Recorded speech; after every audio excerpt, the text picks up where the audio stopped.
The frost is already thick on the glass tonight, and if you listen close, you can hear the wind trying to find a crack in the siding.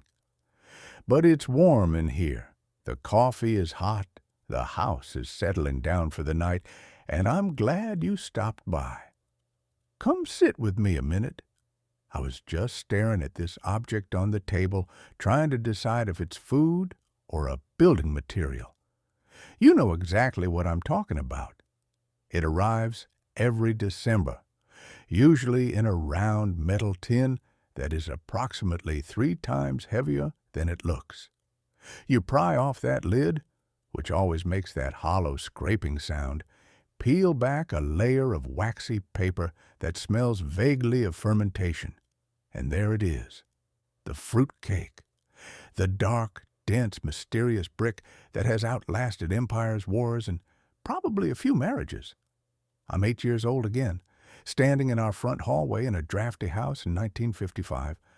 The mailman has just handed my mother a parcel wrapped in brown paper and twine. It's heavy. Mom takes it, reads the return address from some distant aunt we haven't seen since the Truman administration, and she lets out a sigh. Not a happy sigh, a sigh of resignation. She puts it on the sideboard in the dining room right next to the good china. And folks, I'm telling you, that cake became a permanent resident. It sat there through the Christmas ham. It watched us take down the tree, and I swear one year we were still dusting around it when the Easter bunny showed up. We treat fruitcake like a punchline now, but tonight I want to really look at this thing. Open up the Fruitcake Files, if you will, because the history baked into this brick is actually fascinating.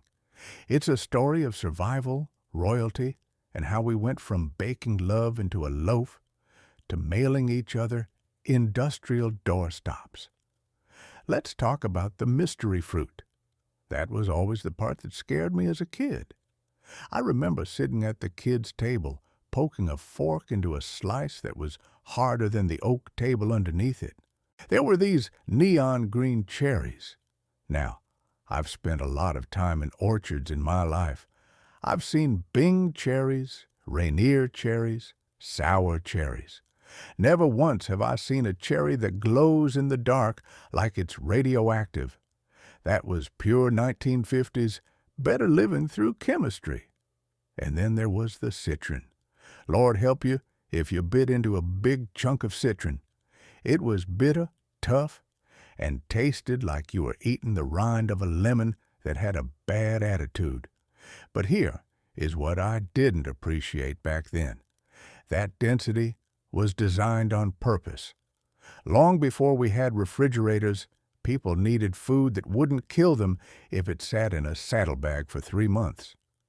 I read somewhere that the Roman legions carried a version of this: barley mash, pomegranate seeds, and honey.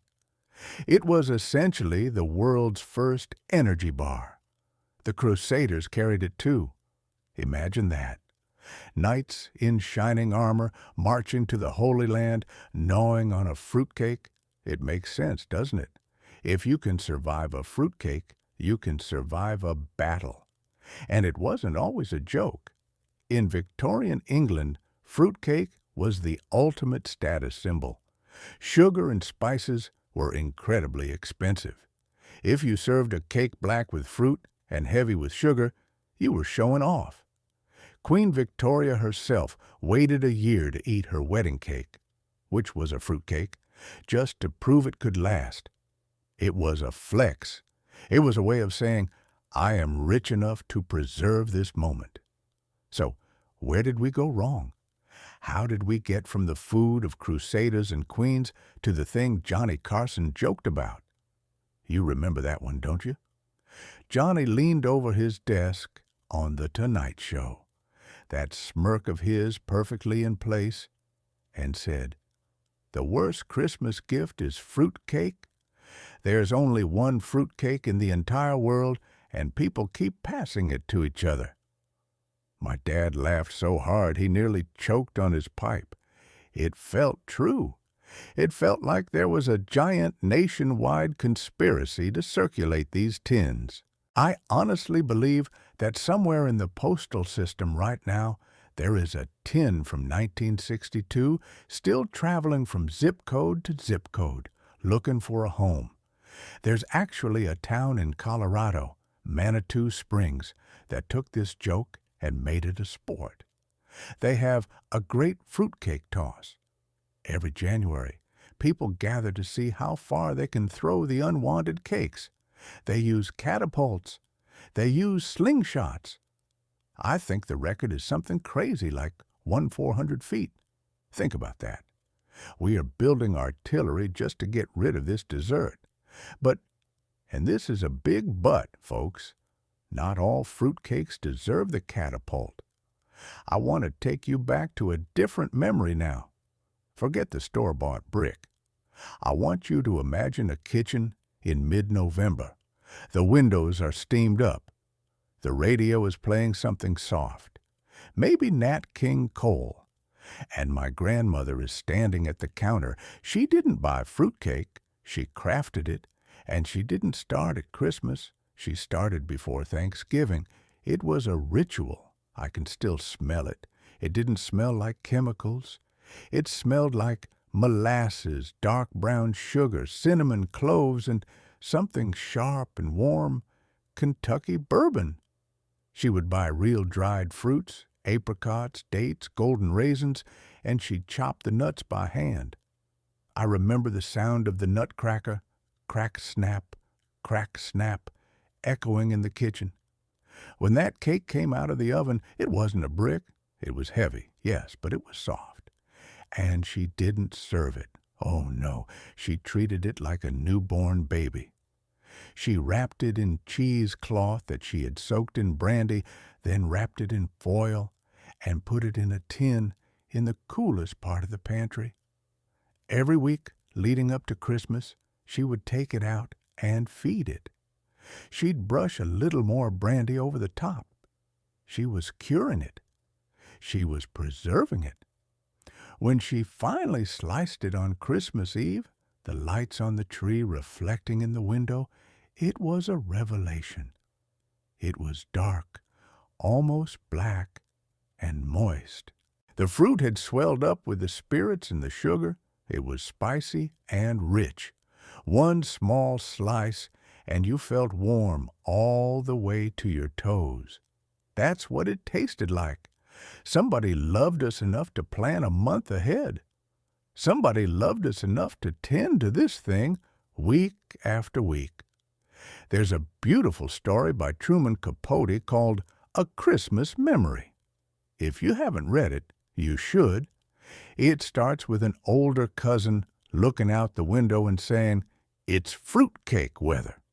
And they spend their last pennies buying whiskey and pecans to make cakes for everyone they know, even the president.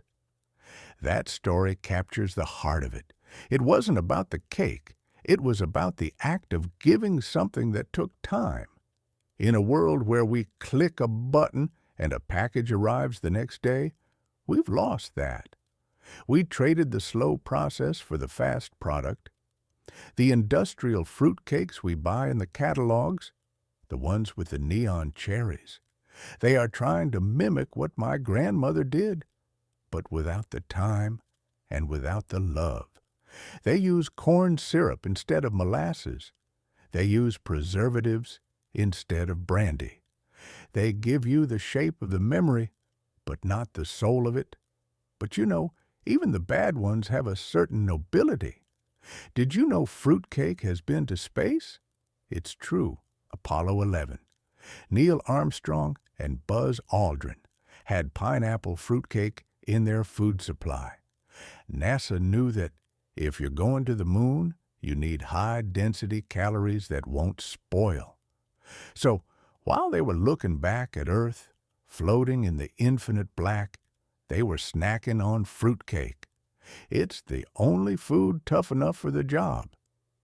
And there is a family in Michigan, the Fords, who have a fruitcake baked by their great-grandmother Fidelia in 1878. 1878. That cake is older than the automobile. It's older than the telephone. And it's still there. They don't eat it, obviously, but they say it still smells like cloves. That stops being food and starts being a time capsule. It's a monument to the fact that some things are built to last. So maybe we shouldn't be so hard on the old fruitcake.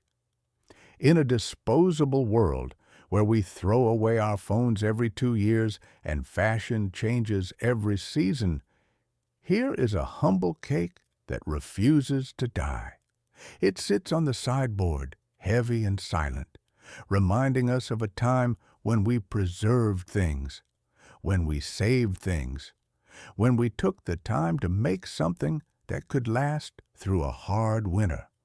So tonight, when you're done listening, I want you to drop down to the comments. I want the truth. Tell me your fruitcake story.